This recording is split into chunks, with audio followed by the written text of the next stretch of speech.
Фильм начинается в Каире и показывает общественный хаос на улице. В прологе говорится, что группа американских археологов раскопала новую пирамиду глубоко под пустыней. Местные жители верят, что ее раскрытие приведет к неизбежной катастрофе. Среди этого хаоса приезжает съемочная группа, чтобы снять одно из самых значимых археологических событий. По прибытии на место репортер новостей Сунит и ее оператор Фитци начинают репортаж. Они показывают кадры пирамиды, подчеркивая ее исключительный характер. Сунит упоминают, что у доктора Майлз Холдена и его дочери есть потенциал переписать историю своим замечательным открытием. Продолжая объяснять уникальность этого архитектурного подвига, ее постоянно прерывает лай собак. После этого она берет интервью у доктора Майлза Холдена, расспрашивая его об особенностях его деятельности. Майлз поясняет, что существуют определенные древние тексты, относящиеся к географическим областям, как потенциальное место для затерянной пирамиды Эхнатона. Он предполагает, что это может быть связано с необычной трехсторонней архитектурой,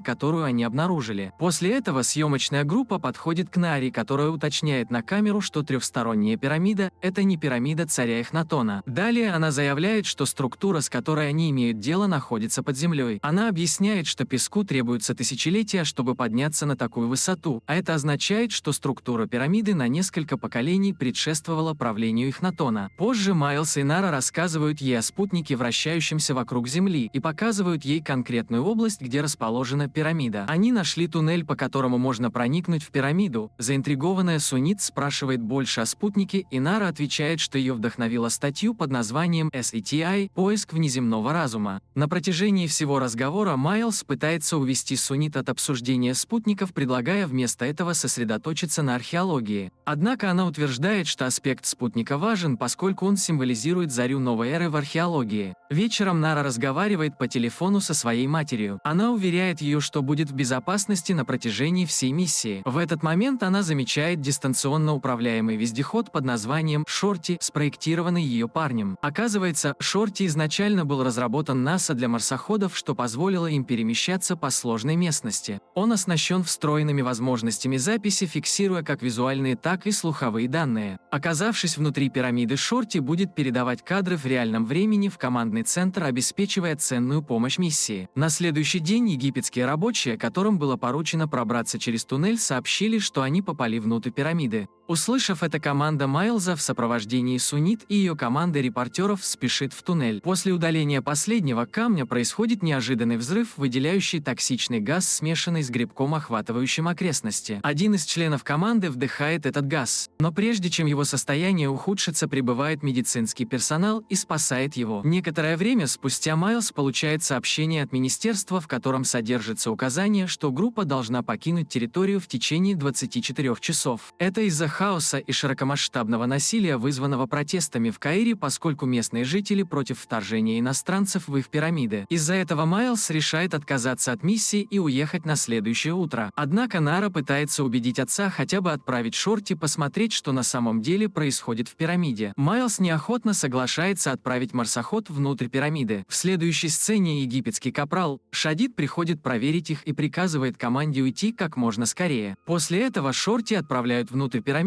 чтобы составить карту внутренней части пирамиды. Майкл управляет марсоходом, и как только он входит внутрь, он обнаруживает следы токсичных паров. На стенах пирамиды изображен символ Осириса, египетского бога загробной жизни и первого фараона. Внезапно на Шорти нападает загадочная фигура, что пугает команду. Подозревая, что это может быть та же собака, что и раньше, Майкл продолжает вести марсоход глубже. При неожиданном повороте событий марсоход отключается. После провала их миссии Майлз предлагает им вернуться домой, но Майкл отказывается уйти без своего вездехода за $3 миллиона.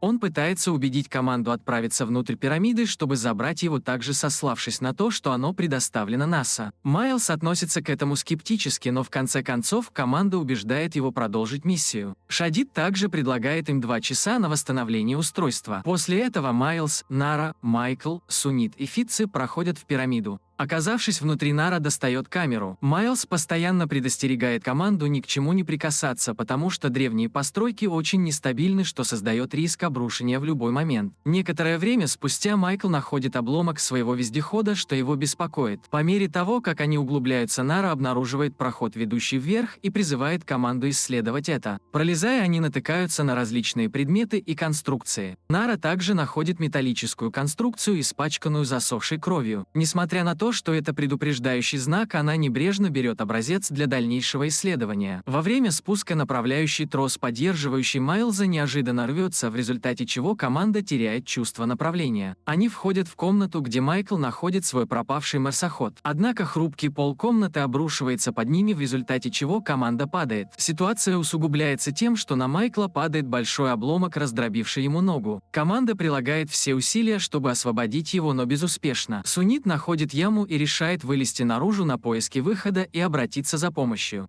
Но когда она продолжает подниматься на нее, неожиданно нападает существо, которое царапает ей лицо, заставляя ее отступить. Вскоре после этого Майлз натыкается на дверь и читает, предостерегая их от входа.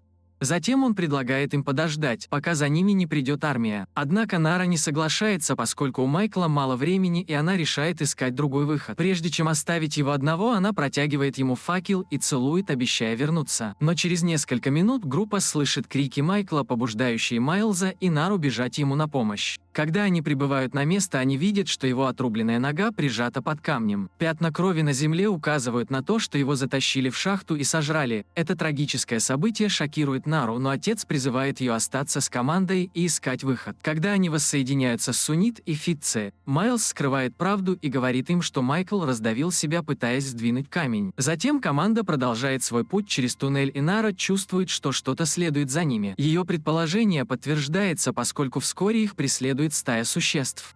В панике они ускоряют шаг и встречают Шадида. Солдату удается сбить большинство мелких существ, но в конце концов на него напал и съел более крупный хищник. Увидев это, Майлз быстро заставляет группу выключить весь свет и тихонько спрятаться в углу. В этот напряженный момент Фитце замечает, что шрамы на лице Сунни стали хуже. Некоторое время спустя команда замечает резную фреску, на которой изображены отрывки из книги мертвых и руководство к достижению бессмертия. Майлз объясняет, что это представляет собой концепцию окончательного суда, когда души взвешиваются богом смерти Анубисом. Если чаша весов уравновешивается, души переходят в загробную жизнь. Впоследствии группа входит в другой туннель, где Майлз непреднамеренно активирует механизм мины-ловушки из песка. Когда туннель начинает заполняться песком, группа бежит так быстро, как только может, чтобы спастись. В хаосе Сунит падает в яму и пронзается несколькими шипами. Остальные пытаются спасти ее, но она трагически погибает от полученных травм. Они все оплакивают ее утрату, но вынуждены продолжать поиски спасения.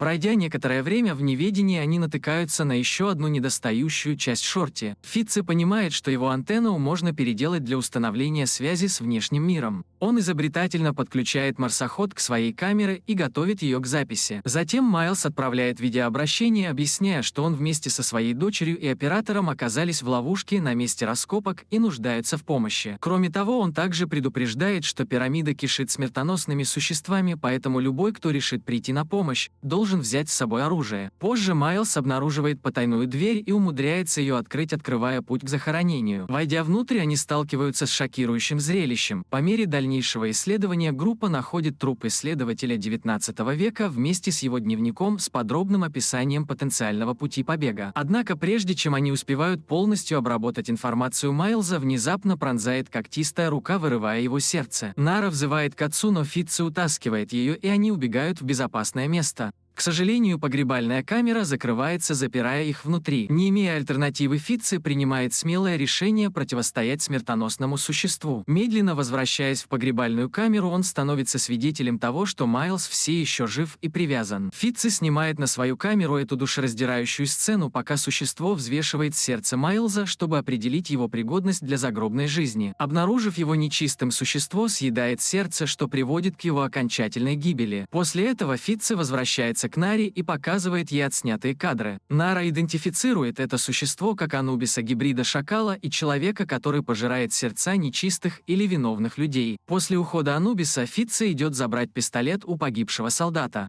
Несколько мгновений спустя она находит в комнате письменный текст. Оказывается, пирамида была построена, чтобы заключить в тюрьму Анубиса, который стремится воссоединиться со своим отцом Осирисом, чтобы получить доступ к последним вратам рая. Осмотрев комнату некоторое время, дуэт находит шахту с веревочной лестницей и предполагает, что солдаты, должно быть, вошли в пирамиду именно по этому пути. Без каких-либо задержек Нара начинает подниматься по веревке, а Фитци следует ее примеру. Внезапно они попадают в засаду Анубиса, который затем похищает Фитци. Решив сбежать, Нара продолжает восхождение, но Анубис тоже преследует ее. В отчаянии она зажигает факел и умудряется оттолкнуть существо. Она использует эту возможность, чтобы достичь вершины веревки, несмотря на крайнее утомление. Она почти вышла на поверхность, когда снова появляется Анубис и ловит ее. Когда Нара приходит в сознание, она оказывается привязанной к столбу в погребальной камере. Она также видит Фитца, отчаянно молящего о помощи. Несмотря на всепоглощающий ужас, Нара действует разумно. Она использует клинок, спрятанный в руке. Освободившись, она использует то же лезвие, чтобы перерезать Анубису шею. Когда существо дрожит от боли, появляется стая опасных кошек и начинает атаковать его. Наре удается убежать, но она теряет сознание прямо перед выходом из пирамиды. Проснувшись, она видит мальчика, держащего ее камеру. Страдая от царапин и инфекции, Нара умоляет мальчика о помощи. Но прежде чем они успевают что-либо сделать, из темноты появляется Анубис и бросается на них.